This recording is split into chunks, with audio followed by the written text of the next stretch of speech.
Ang ganitong pag-uusap ng matataas na lider ng malalaking bansa ay nakakapagbigay ng positibong pananaw sa mga mamamayan nito na maayos ang ugnayan nito at mapahupa ang mas lalo pang tumitinding tensyon sa pagitan ng China at Estados Unidos na posibleng maging hudya ng isang malawakang digmaan na hindi lamang basta bansa nila ang masisira, maging ang mga kaalyadong bansa ay posible ding madamay. Kaya nga napakagandang balita nito mga utol na nag-usap sila.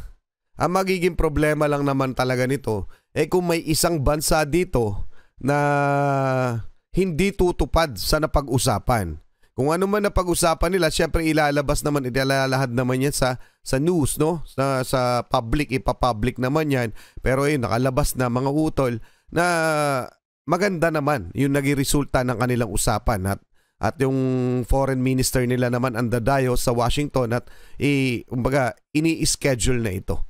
So habang nag-uusap sila, syempre unti-unti they come up with a solution sa mga conflict at mga issues na dapat nilang i-address at mapagkakasunduan yung mga magiging solusyon. Pero ang tanong nga paano kung isa dito sa dalawang bansang ito ang hindi tumupad sa napag-usapan? Gaya ng sabi ng ang ginigiit ng China, hindi nila bibitawan talaga ang Taiwan kahit anong mangyari.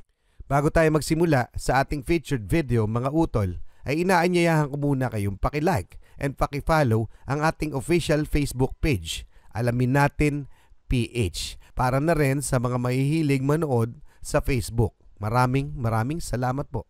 Mga karunungan, kaalaman, teorya, kasaysayan, hiwaga at mga bagong tuklas.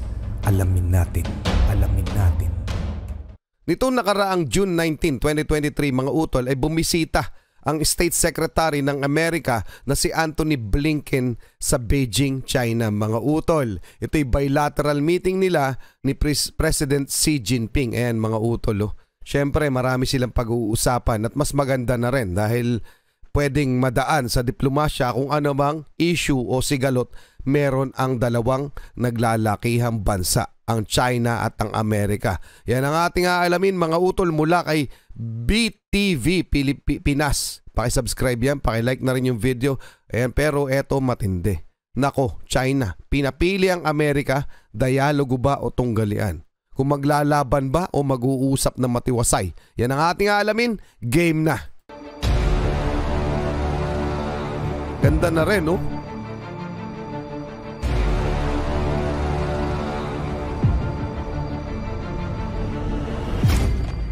Eksklusibong balita, presidente ng China at ang isa sa pinakamataas na opisyal ng Amerika nagkita sa China. Hidwaan at hindi pagkakaunawaan ng Estados Unidos at bansang China matatapos na nga ba? At frigate ng Pilipinas na BRP Jose Rizal bakit ibinalik sa bansang South Korea? At yan ang balitang hatid ko sa inyo ngayong araw. Kaya't kung bago ka pa lamang dito ay baka pwede mo naman i-click ang subscribe at like button para lagi kang updated sa susunod ko pang video. So tara, simulan na natin. Ayon sa isang pahayagan, kahapon ay nagkita si Xi Jinping at si US Secretary of State Antony Blinken sa bansang China. Plano umano ng Estados Unidos na ibalik ang relasyon ng dalawang bansa upang ang mga sigalot at ang mga posibleng digmaan sa dalawang malaking bansa ay hindi na mangyari. Bago pa nito ay nakipag-usap umano si Blinken sa mga top opisyal ng China. At isa na nga dito si Wang Yi, ang China's Foreign Policy Supreme. Ayon dito, kailangan umano pumili ng Estados Unidos kung ito ba ay sa pagitan ng dialogo o paghaharap at kooperasyon o tunggalian. Dagdag pa ni Wang ay dapat na umanong baliktarin ang isang pababang spiral ng relasyon ng China at Amerika at itulak ang pagbabalik sa isang malusog at matatag na landas at magtulungan upang makahanap ng tamang paraan para magkasundo ang Estados Unidos at China. Maganda rin yan mga utol, no? Kung mauuwi talaga sa maayos na agreement yan dalawang bansa na yan dahil yun na pipintong gera, malamang pwedeng hindi na mangyari. Siyempre, alam natin ang magiging resulta kapag naggera itong dalawang bansa na ito, mga utol. Lahat ay damay, baka magresulta pa ng World War III, di ba? So maganda na rin na nag-uusap sila. Pero ang tanong, eto bang mga Chekwa na to ang tawag doon? Tutupad sa kanila na pag-usapan? O handa rin ba talaga rin sila makipag-usap ng maayos sa mga bagay-bagay na pinagsisimulan ng sigalot? Siyempre kasama sa pinag-usapan nila malamang yung Taiwan, di ba? At yung sigalot dito sa West Philippine Sea o sa South China Sea. Pero inuna na yan ng Amerika dati pa, no? Ang paglapag nila sa South China Sea ay hindi para makipagdigmaan o para takutin ang China, bagkus ay para mapanatili yung freedom of navigation ng mga bansa dito at ang kaayusan ng lugar. Yun ang pakay nila. Siyempre, yung China yung may ibang pakay dito, mga utol Pero anong masasabi nyo? Mamaya titingnan natin yung report tungkol sa pagbisita ni US Secretary Antony Blinken sa China. Okay, mga utol, tuloy na natin. Marahil ay iniisip din ng bansang China ang posibleng maidulot nito sa mamamayan ng China. Kaya't bukas din sila sa pakikipag-usap sa bansang Amerika. Ang pakikipag-usap ni Wang kay Blinken ay nag-iwan pa rin ng isang babala. Ito ang pangingialam pa rin ng Estados Unidos sa bansang Taiwan na kung saan ginigit pa rin ng bansang China na sila pa rin ang may-ari ng bansang Taiwan. Matatandaan na noong nakaraang taon ay 2 beses na naglunsad ang China ng live-fire military drill malapit sa isla ng Taiwan. Yung mga utol, no? Gusto nila talagang ipilit, siyempre kasama nga sa pag-uusapan nila yan, yung ng US at ng China, etong tungkol sa Taiwan. Kung ano ba ang dapat gawin ng US sa Taiwan, bitawan na ba? Pinipilit ng China na kanila ang Taiwan. So ito po yung tingnan natin yung report dito. Ito yung mula sa US Department of State. Okay? Mga galing na to sa kanila, no? Ito yung US Department of State. Hindi nyo makita, no? Secretary Blinken's visit to the People's Republic of China, PRC. So ito yung June 19, 2023. Office of the Spokesperson. Okay? The following is attributable to spokesperson Matthew Miller. So spokesperson to ng United States. Secretary of State Antony J. Blinken traveled to Beijing, the People's Republic of China, for meetings with Xi Jinping, Director of the CCP Central Foreign Affairs Office, Wang Yi, and the State Councilor and Foreign Minister Qin Gang from June 18 and 19. Okay? The two sides has candid substantive and constructive discussions on key priorities in the bilateral relationship and on a range of global and regional issues. So malamang etong range ng global and regional issues, yung regional issues, yung tungkol sa South China Sea at sa partikular sa Taiwan din. Okay? So yung global issues, siyempre marami, no? Kagaya ng climate change, okay? So the Secretary emphasized that the importance of maintaining open channels of communication across the full range of issues to reduce the risk of miscalculation. Yung mga baka magresulta ng posibleng gera. So mas mabuti na meron silang bukas na komunikasyon yung dalawang bansa na yun. He made clear that while we will compete vigorously, the United States will responsibly manage that competition so that the relationship does not veer into conflict. Maganda yun, di ba? The Secretary stressed that the United States would continue to use diplomacy to raise areas of concerns as well as the areas of potential cooperation where our interests align. Okay? So maganda talaga yung pakay o layunin ng nasabing bilateral meeting. Okay mga utol? So tungkol sa diplomasya at pagkakasundo ng dalawang bansang ito. So napakalaking bagay. Mahaba pa ito mga utol, pero malamang hindi naman in-specify na yung mga bagay-bagay. Pero yung dito pa lang sa pag-uusapan nila yung bilateral relationship and range of global and regional issues, dito ay kasama na malamang yung issue dito sa South China Sea, mga utol. So anong masasabi nyo dyan? Pa-comment na lang, basahin nyo na lang to, mga utol. Secretary Blinken's visit to the People's Republic of China. So yan, medyo mahaba, mga utol.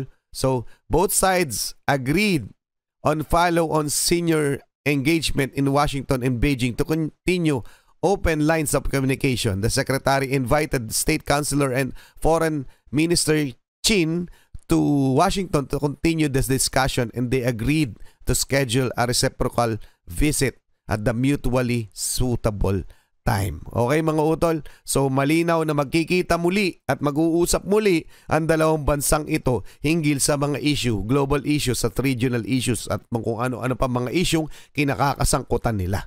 Okay, mga utol?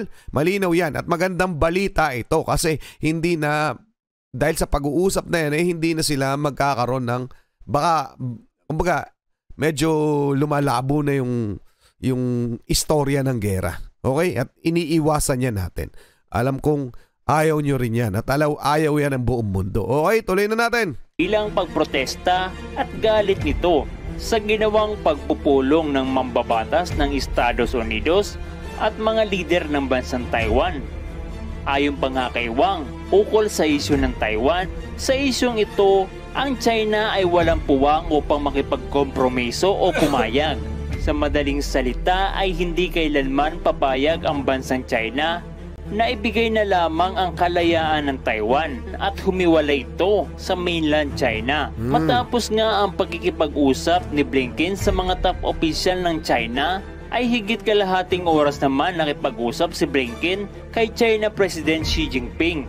At sinabi ng presidente ng China na umaasa ito na sa pagbisita ni Blinken sa China ay makapagbibigay ito ng positibong kontribusyon sa pagpapatatag ng relasyon ng China at Estados Unidos. Ang ganitong pag-uusap ng matataas na lider ng malalaking bansa ay nakakapagbigay ng positibong pananaw sa mga mamamayan nito na maayos ang ugnayan nito at mapahupa ang mas lalo pang tumitinding tensyon sa pagitan ng China at Estados Unidos na posibleng maging hudya ng isang malawakang digmaan na hindi lamang basta bansa nila ang masisira, maging ang mga kaalyadong bansa ay posible ding madamay. Kaya nga napakagandang balita nito, mga utol, na nag-usap sila. Ang magiging problema lang naman talaga nito kung may isang bansa dito na hindi tutupad sa napag-usapan. Kung ano man na pag-usapan nila, syempre ilalabas naman, ilalahad naman yan sa news, no? Sa public, ipapublic naman yan. Pero nakalabas na, mga utol, na maganda naman yung naging resulta ng kanilang usapan. At yung foreign minister nila naman ang dadayo sa Washington at ini-schedule na ito. So habang nag-uusap sila, syempre unti-unti, they come up with a solution sa mga conflict at mga issues na dapat nilang i-address. At mapagkakasunduan yung mga magiging solusyon. Pero ang tanong nga paano kung isa dito sa dalawang bansang ito ang hindi tumupad sa napag-usapan? Gaya ng sabi ng ang ginigiit ng China, hindi nila bibitawan talaga ang Taiwan kahit anong mangyari. So anong magiging reaksyon ng US dito? So anong palagay nyo, mga utol? Paki-comment na lang at ituloy na natin. Ang ginawang hakbang na ito ng bansang Amerika ay isang napakagandang halimbawa. Dahil nga ayaw ng kanyang mortal na kaaway na magpakumbaba, kaya't siya na lamang ang bumaba upang magkaroon ng kapayapaan at maiwasan ang mga posibleng sigalot. Samantala sa iba pang balita, BRP Jose Rizal ibinalik sa bansang South Korea upang sumailalim ito sa isang maintenance. Ayon sa official page ng brigade, ay dumating ang unang guided missile brigade ng Philippine Navy sa Ulsan, South Korea para sa kanyang unang dry docking at iba pang kaugnay na pag-aayos sa ilalim ng Hyundai Heavy Industries nito lamang June 15, 2023. Ang BRP Jose Rizal ay isa sa ilalim sa maintenance, repair overhauling services na ibibigay ng Hyundai Heavy Industries. Kasama sa nasabing serbisyo ang pagkukumpuni o pagpapalit ng mga sira na bahagi ng makinarya habang tinutupad ang lahat ng warranty claim ng barko. Ang barkong BRP Jose Rizal ay hinatid sa Pilipinas noong May 2020 at kilomisyon noong July 2020. Ang pangalawa dito ay ang BRP Antonio Luna na kilomisyon noong March 2021. Eto mga utol etong mga barko, yung mga warships natin na marami pa tayong order na paparating. Di ba may isang balita na gagawa ng shipyard dito? Nalimutan ko kung anong company. Gagawa ng shipyard dito, maintenance, shipbuilding and maintenance, no? Dito sa atin, particular yata sa Zambales kung hindi ako nagkakamali. So kung gagawa dito sa atin ng parang kumbaga shipyard ng shipyard, hindi na natin kailangang ipadala itong mga frigates natin kapag kailangan ng maintenance, no? Dito na lang gagawin, dito na lang kukumpunihin, dito na lang i-check up itong mga barko natin at yung mga paparating pa. Di ba tama? Malaking bagay rin yun sa atin, ang dagdag trabaho yun. Nalimutan ko kung Hyundai ang maglalagay dito ng shipyard sa Pilipinas. Okay mga utol? Tuloy na natin. Dalawang frigate ng Pilipinas ay ang pinakamodernong surface combatant ng Armada ng Philippine Navy. Ang pagsasaayos at pagkakaroon nito ng maintenance bilang bahagi ng warranty ng frigate ng Pilipinas ay makakatiyak tayo na ang mga ganitong klaseng frigate ang dapat bilhin pa ng Pilipinas. Dahil kung wala namang nakikitang problema sa barko sa halos 3 taon nito na paglalayag sa ating exclusive economic zone, ay makakatiyak tayo na magandang klase ito na uri ng sasakyang pandagat na makakatulong sa pagpapatrolya ng ating Philippine Navy sa ating nasasakupang katubigan, lalo na ngayon agresibo pa rin ang bansang China sa pag-aangkin sa mga teritoryong sakop ng Pilipinas. Siyempre yan ang tanong. Yan ang tanong ng Pilipinas. Kung kasama ba sa napag-usapan ng US at ng China, na bibitawan na ng China yung mga inaangkin nilang teritoryo ng mga ibang bansa ng mga ng Vietnam natin, no? Partikular sa atin. Bibitawan na ba nila at sila ba'y lalayas na dyan sa ating mga teritoryo? Yan ang tanong natin So aabangan natin yung mga utol. Pero kailangan ko ang inyong komento tungkol sa ating topic. Maraming salamat BTV Pilipinas. Maraming salamat sa inyo muli. Ako si Target Achilles in behalf of the Real South Pride Production. Ako nagpapasalamat sa walang sawa niyong pagsuporta. Kayo mag-iingat mga utol. Keep safe. God bless at saludo po ako sa inyo lahat. Maraming salamat po.